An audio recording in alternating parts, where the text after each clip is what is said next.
বাংলাদেশের ইতিহাসের বর্বরতম খুনি, ফ্যাসিবাদী স্বৈরাচারী, আলেম ওলামাদের খুনি, ছাত্র জনতার খুনি, নারী পুরুষের খুনির বিরুদ্ধে ফাঁসির রায় দেখে যাদের অন্তরের মধ্যে মায়া কান্না উঠে, তারা সবচেয়ে বড় প্রচন্ড এবং বর্বর। ওরা মানবতা বিরোধী। ওদের অন্তরের মধ্যে নিরীহ মানুষের জন্য কোনো মায়া মমতা নাই। আল্লাহর পয়গম্বর ওয়াসিয়াবাকা ফাতাহির, আপনি আপনাকে, আপনার আশপাশ প্রতিটি মানুষকে মূর্তি শিরক থেকে, গায়রুল্লাহর ইবাদত থেকে, সব ধরনের শিরক থেকে আপনি তাদেরকে মুক্ত করুন। আপনি আল্লাহর এই জমিনে একমাত্র আপনার রবের বড়ত্ব প্রতিষ্ঠা করুন। আল্লাহর পক্ষ থেকে নির্দেশিত হওয়ার পরে নবী করিম সাল্লাল্লাহু আলাইহি ওয়াসাল্লাম মানুষের কাছে কাছে ঈমানের দাওয়াত নিয়ে গেলেন। রাত নাই, দিন নাই, রাতের অন্ধকারে দিনের আলোতে, প্রভাত রশ্মিতে, গোধূলি বেলার সন্ধ্যায় নবীজি প্রত্যেকটি মক্কার অধিবাসীদের কাছে তাওহীদ এবং একত্ববাদের দাওয়াত নিয়ে গিয়েছেন। কথা বলেন ঠিক কিনা? কখনো মানুষ কেউ দাওয়াত কবুল করেছে, কেউ করে নাই। খুবই অল্প সংখ্যক মানুষ নবীজির ডাকে সাড়া দিয়েছে মক্কা শরীফে। অধিকাংশ মক্কার অধিবাসীরা আল্লাহর নবীর ডাকে সাড়া দিবে তো দূরের কথা, বরং নবীর দরদ মাখা এই আহ্বানকে তারা আল্লাহর নবীর মুখের উপর ছুঁড়ে মারবার চেষ্টা করেছে।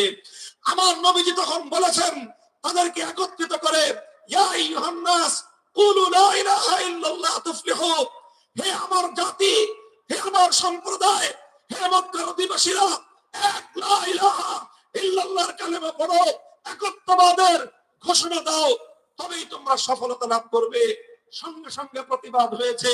আবু লাহাব দাঁড়িয়ে বলেছে, তাব্বাল্লাকা সাইরাল ইয়াউম আলিহাযা জামাতানা, মুহাম্মদ তুমি ধ্বংস হয়ে যাও, বাপ দাদার ধর্ম থেকে আমাদেরকে বিচ্যুত করার জন্য তুমি আমাদেরকে ডেকেছো।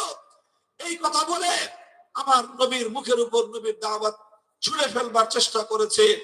আমার নবী হতাশ হয়ে যান নাই। আমার নবী তার আপনজনদের থেকে এমন রূঢ় আচরণ এবং কঠোর ব্যবহার দিয়ে এক মুহূর্তের জন্য আমার নবী থমকে দাঁড়াননি, বরং আল্লাহর নবীকে যত আঘাত করা হয়েছে নবীজি আরো বেশি শক্তি নিয়ে দাওয়াতের ময়দানে ঝাঁপিয়ে পড়েছেন।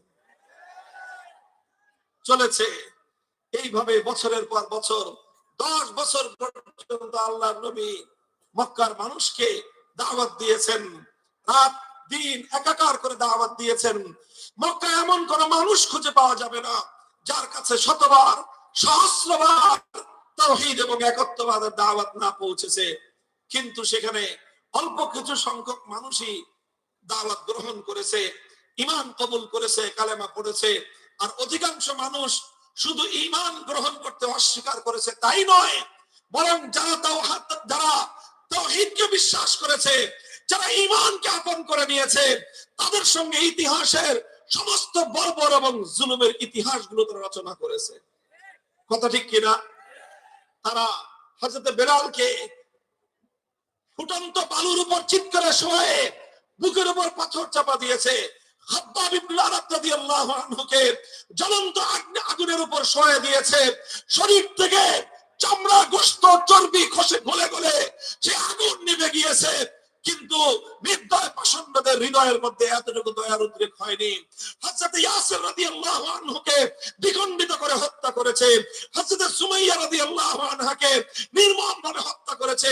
হযরত আম্মারকে কূপের মধ্যে মাথা নিচের দিকে দিয়ে পায়ের মধ্যে রশি বেঁধে ঘন্টার পর ঘন্টা ঝুলন্ত করে রেখেছে। আল্লাহর নবীর গলার মধ্যে গামছা পেঁচিয়ে শ্বাসরুদ্ধ করে হত্যার পায় তারা চালিয়েছে। সিজদারত অবস্থায় নবীর মাথার উপর উটের ভুঁড়ি ফেলে দিয়ে আমার নবীকে হত্যা করার ষড়যন্ত্র চালিয়েছে। এমন কোন ষড়যন্ত্রের এমন কোন ইতিহাস নাই, ষড়যন্ত্রের এমন কোন রকম ফের নাই যেটা মক্কার মাটিতে আল্লাহর নবী এবং সাহাবীদের সঙ্গে অ্যাপ্লাই না করা হয়েছে। কথা ঠিক কিনা? আপনাদেরকে আমি প্রশ্ন করতে চাই, এই জুলুম, এই অত্যাচার, এই বর্বরতা, এই পাষণ্ডতা, এই নৃশংসতা, এই নির্মমতার সামনে আল্লাহর নবী ভয় পেয়ে নিজেকে গুটিয়ে নিয়েছিলেন? বলেন, নবী থমকে গিয়েছিলেন? নবীজি তার মিশনকে স্থগিত করে দিয়েছিলেন? না, বরং কি করেছেন? আল্লাহর নবী যখন দেখলেন যে মক্কার মানুষ আর ইসলাম গ্রহণ করার তেমন একটা আশা করা যায় না, নবীজি নতুন জায়গার সন্ধান করেছেন। মক্কার মানুষ ঈমান গ্রহণ করে নাই, আমার নবী তায়েফে গিয়েছেন, তায়েফে দাওয়াত দিয়েছেন। তায়েফে 1 মাস পর্যন্ত আল্লাহর নবী দাওয়াতের মেহনত করেছেন।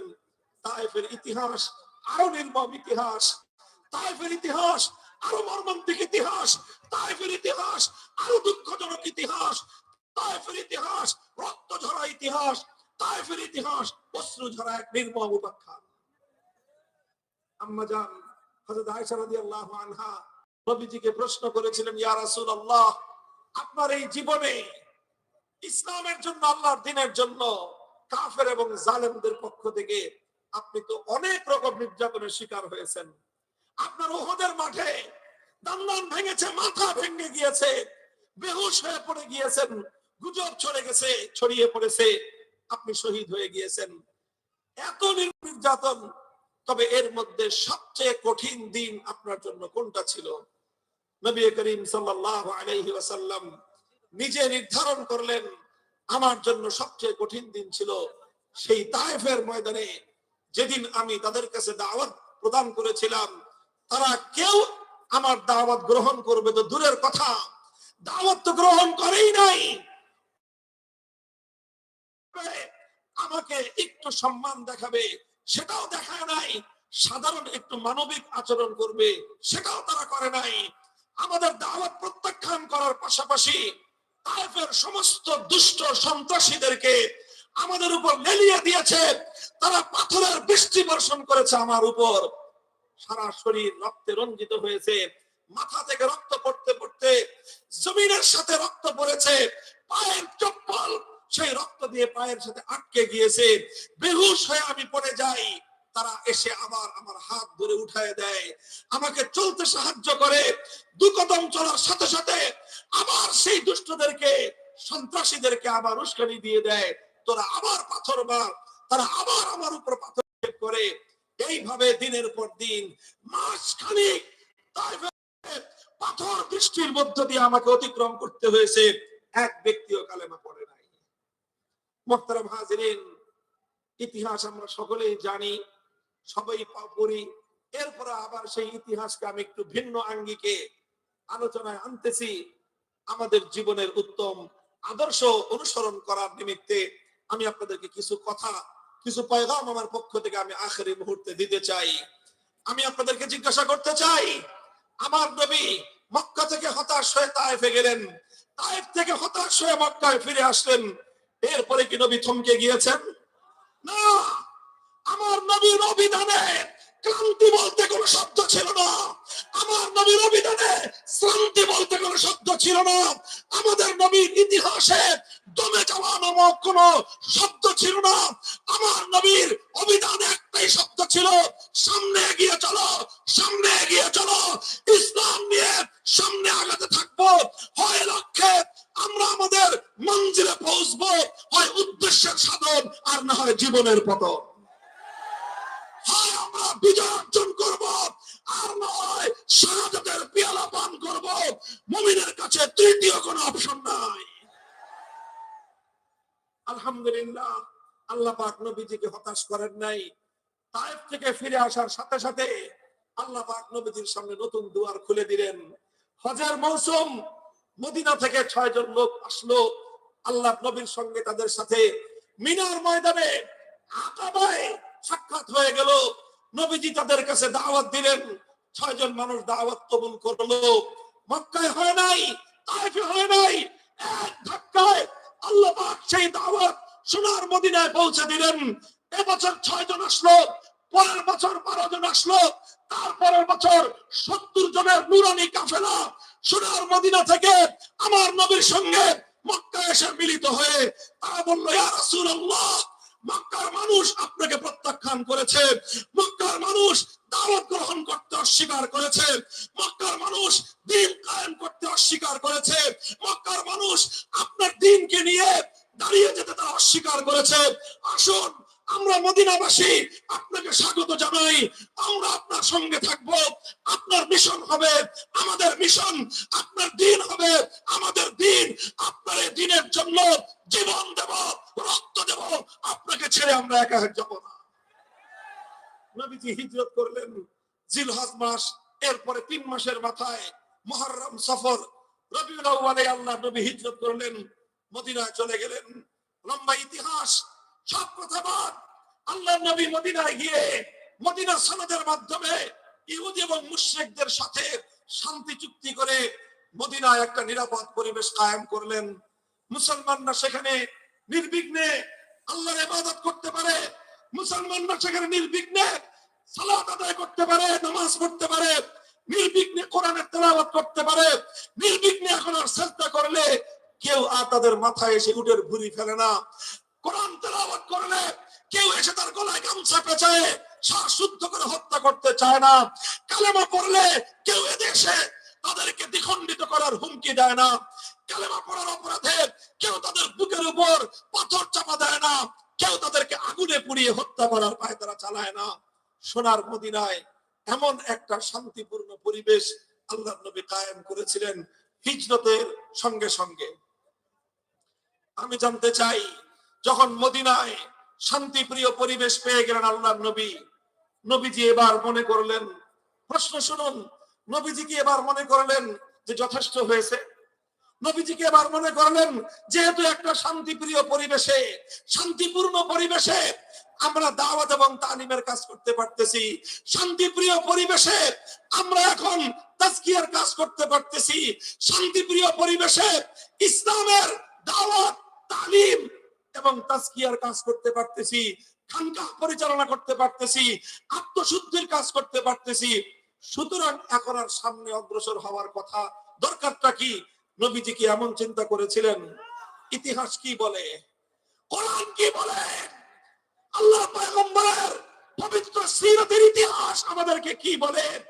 এক বছর অতিক্রান্ত হওয়ার আগে আমার নবী ঘোষণা করলেন, ইসলাম শুধুমাত্র শান্তিপূর্ণ ভাবে তালিম, তাবলীগ আর তাজকিয়ার খেদমতের জন্য দুনিয়াতে আসে নাই। ইসলাম শুধু দুনিয়াতে শান্তিপূর্ণ ভাবে নামাজ রোজা পালন করার জন্য আসে নাই। ইসলাম শুধু দুনিয়াতে মুসলমানরা নিরাপদে আল্লাহর নাম জিকির করবে, আল্লাহর ইবাদত করবে, এতটুকুর জন্য শুধু ইসলাম আসে নাই। নবীজি ঘোষণা করলেন, উযিনা লিল্লাযিনা ইউকাতালুনা বিআন্নাহুম যুলিমু ওয়া ইন্নাল্লাহা আলা নাসরিহিম লাকাদির। আল্লাহর নবী ঘোষণা করলেন, ইসলামের এখন মূলনীতির পরিবর্তন। 14 বছর পর্যন্ত মূলনীতি ছিল ইসলামের উপর কেউ আঘাত করলে, মুসলমানদের উপর কেউ আঘাত করলে পাল্টা আঘাত করা হতো না। কিন্তু সোনার মদিনায় ইসলামের একটা নিরাপদ জায়গা, ভূমি প্রতিষ্ঠিত হওয়ার সঙ্গে সঙ্গে আল্লাহর নবী ঘোষণা করলেন, এখন থেকে ইসলামের নীতি হলে কেউ যদি মুসলমানদের উপর আঘাত করতে আসে, কেউ যদি ইসলামের উপর হামলা করতে আসে, এখন আর সেই হাত নিরাপদে ফিরিয়ে দেওয়া হবে না। এখন যারা ইসলামের উপর আঘাত করার জন্য হাত অগ্রসর করবে, মুসলমানদের উপর এখন যে কালো হাত এগিয়ে আসবে, মুসলমানরা এখন থেকে সেই কালো হাত ভেঙে গড়িয়ে দিবে, ভেঙে গড়িয়ে দেবে।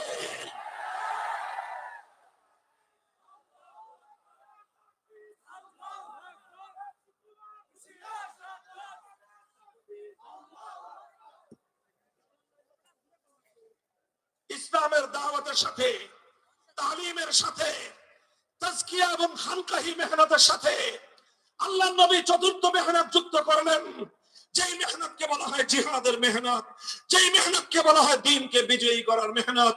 আল্লাহর নবী এই মেহনত দিয়ে গেলেন বদরের রণাঙ্গনে মাত্র 313 জন নিরন্ন নিরস্ত্র অসহায় সাহাবায়ে কেরামকে নিয়ে বদরের রণাঙ্গনে জিহাদ করলেন। 14 জন সাহাবায়ে কেরাম শাহাদাত বরণ করলেন। 15 বছর উহুদের ময়দানে জিহাদের মাঠে নামলেন, 70 জন সাহাবী জীবন দিলেন, শাহাদাত বরণ করলেন। নবীজির প্রাণাধিক প্রিয় চাচা যান হযরতে হামজা রাদিয়াল্লাহু আনহু শাহাদাত বরণ করলেন। শাহাদাতের পরে তার বক্ষ বিদীর্ণ করে কলিজা বের করে বেঈমানের দল সেই কলিজা চিবিয়ে চিবিয়ে খেলো। আমার নবীর মাথা ভাঙলো, দাঁত ভাঙলো, সর্বশরীর থেকে রক্ত ঝরলো, বেহুশ হয়ে নবীজি মাটিতে পড়ে গেলেন। এরপরে কি আল্লাহর নবী বলেছিলেন এই কথা যে যথেষ্ট হয়েছে, আর দরকার নাই? বলেন, জোরে জোরে বলেন। আমার নবী কি থমকে গিয়েছিলেন? দ্বীনের নবী কি স্তব্ধ হয়ে গিয়েছিলেন? দ্বীনের নবী কি নীরব হয়ে গিয়েছিলেন? ইতিহাস বলে যে না, আমার নবী দ্বীনের এই মিশনকে নিয়ে আরো সামনে অগ্রসর হয়েছেন। খন্দকের জিহাদে পেটে পাথর বেঁধেছেন। এরপরে মদিনা থেকে একটা একটা করে গাদ্দারির কারণে ইহুদি এক একটা সম্প্রদায়কে দৃষ্টান্তমূলক শাস্তি প্রদান করেছেন। প্রত্যেকটা গাদ্দারির জন্য ইহুদিদেরকে আল্লাহর নবী দৃষ্টান্তমূলক শাস্তি দিয়েছেন। বনু কাইনুকা বহিষ্কার হয়েছে, বনু নজির বহিষ্কার হয়েছে, বনু কুরাইজাকে একদিনে 800 বনু কুরাইজার গাদ্দার ইহুদিদেরকে আল্লাহর নবী মৃত্যুদণ্ড দিয়ে মৃত্যুদণ্ড কার্যকর করেছেন। আজ যারা মুসলমানদের খুনি, বাংলাদেশের ইতিহাসের বর্বরতম খুনি, ফ্যাসিবাদী স্বৈরাচারী, আলেম ওলামাদের খুনি, ছাত্র জনতার খুনি, নারী পুরুষের খুনির বিরুদ্ধে ফাঁসির রায় দেখে যাদের অন্তরের মধ্যে মায়া কান্না উঠে, তারা সবচেয়ে বড় প্রচন্ড এবং বর্বর। ওরা মানবতা বিরোধী। ওদের অন্তরের মধ্যে নিরীহ মানুষের জন্য কোনো মায়া মমতা নাই। আল্লাহর পয়গম্বর একদিনে 800 বিশ্বাসঘাতক গাদ্দার ইহুদিদের মৃত্যুদণ্ড কার্যকর করেছেন। মনে রাখবেন, ইসলামের দৃষ্টিতে সব অপরাধের ক্ষমা আছে, গাদ্দারির কোনো ক্ষমা নাই। জাতির সঙ্গে যারা গাদ্দারি করবে, দেশের সঙ্গে যারা গাদ্দারি করে, দেশকে ভিন্ন জাতি ভিন্ন আদর্শের কাছে বিক্রি যারা করে দিবে, তাদের ব্যাপারে নমনীয়তা প্রদর্শন করবার কোনো সুযোগ নাই, কোনো সুযোগ নাই।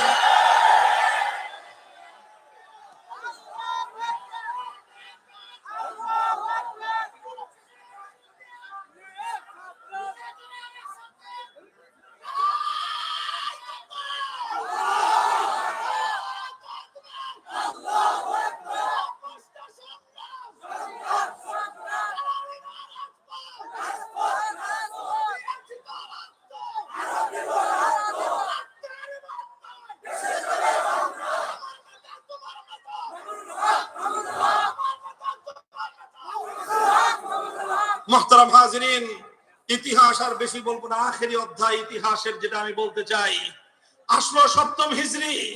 ইতিমধ্যে আল্লাহর নবী সোনার মদিনা থেকে সমস্ত ইহুদিদেরকে উৎখাত করে দিয়েছেন। আল্লাহ নবী বদর ও খন্দকের মাধ্যমে কুরাইশ মক্কার শক্তির কোমর ভেঙে দিয়েছেন। আল্লাহর নবীর জন্য গোটা মদিনায় কোনো বেঈমান ছিল না। পূর্ণ মদিনা ইসলামী রাষ্ট্র প্রতিষ্ঠা হয়েছে, ইসলামী খেলাফত কায়েম হয়েছে, আল্লাহর কোরআনের রাজ কায়েম হয়েছে। এরপরে কি আল্লাহর নবী শান্তি দিয়েছেন? নবীজি কি মনে করেছেন যে বাস আর সামনে আগানোর প্রয়োজন নাই? বলেন ইতিহাস কি বলে? 7ম হিজরিতে আল্লাহর নবী 1400 সাহাবায়ে কেরাম নিয়ে পবিত্র মক্কার দিকে রওনা করলেন। উমরাতুল হুদাইবিয়া, উমরার উদ্দেশ্যে সফর করলেন। মক্কার উপকণ্ঠে হুদাইবিয়া আসার সঙ্গে সঙ্গে কুরাইশরা বাধা দিল। নবীজি বললেন, আমরা উমরা করতে আসছি, যুদ্ধ করতে আসি নাই। তবুও মক্কার কুরাইশরা নবীজিকে মক্কায় ঢুকতে দিল না। নবীজি সেদিন বললেন, ঐতিহাসিক মন্তব্য আল্লাহর নবীর, নবীজি বললেন, আজ মক্কার কুরাইশরা এমন যে কোনো শর্ত দিবে, যেই শর্তের মাধ্যমে আল্লাহর ঘর বাইতুল্লাহর ইজ্জত এবং সম্মান রক্ষা পায়, সেই শর্ত মেনে নিয়ে আজ আমি তাদের সঙ্গে চুক্তি করব, সন্ধি করব। এটা ছিল আমার নবীর সবচেয়ে বড় রাজনৈতিক দূরদর্শিতা সম্পন্ন দৃষ্টিভঙ্গি। এটা ছিল আমার নবীর জিন্দগির সবচেয়ে বড় রাজনৈতিক প্রজ্ঞাময় পরিচয়। আল্লাহর নবী রাজনৈতিক প্রজ্ঞার পরিচয় দিলেন, আল্লাহর নবী রাজনৈতিক দূরদৃষ্টির পরিচয় দিলেন। বাহ্যিকভাবে অনেকেই মনে করেছিল নবীজি হুদাইবিয়ার সন্ধির মাধ্যমে নতি স্বীকার করেছেন। আসলে এটা নতি স্বীকার ছিল না, বরং এই সুলহে হুদাইবিয়ার মাধ্যমে, হুদাইবিয়ার সন্ধির মাধ্যমে আমার নবীর রাজনৈতিক দূরদর্শিতার প্রমাণ হয়। প্রমাণ হয় আল্লাহর নবী শুধু মসজিদের ইমাম ছিলেন না, প্রমাণ হয় আল্লাহর নবী শুধু মুআল্লিম আর শিক্ষক ছিলেন না, প্রমাণ হয় আল্লাহর নবী শুধুমাত্র উম্মতের আত্মশুদ্ধির মুজাক্কি ছিলেন না, প্রমাণ হয় আল্লাহর নবী যেমন উম্মতের ইমাম ছিলেন, যেমন উম্মতের শিক্ষক ছিলেন, যেমন উম্মতের আত্মশুদ্ধির মেহনতকারী ছিলেন, ঠিক তদ্রূপ আমার নবী এই উম্মতের মধ্যে সবচেয়ে দূরদৃষ্টি সম্পন্ন, প্রজ্ঞা সম্পন্ন রাজনৈতিক নেতৃত্বের অধিকারী ছিলেন। কারণ এই হুদায়বিয়ার সন্ধির মাধ্যমে পরবর্তী 2 বছর বিশ্বময় এক বিপ্লব হয়েছিল। পরবর্তী 2 বছরে আল্লাহর নবী রোম সম্রাট, পারস্য সম্রাট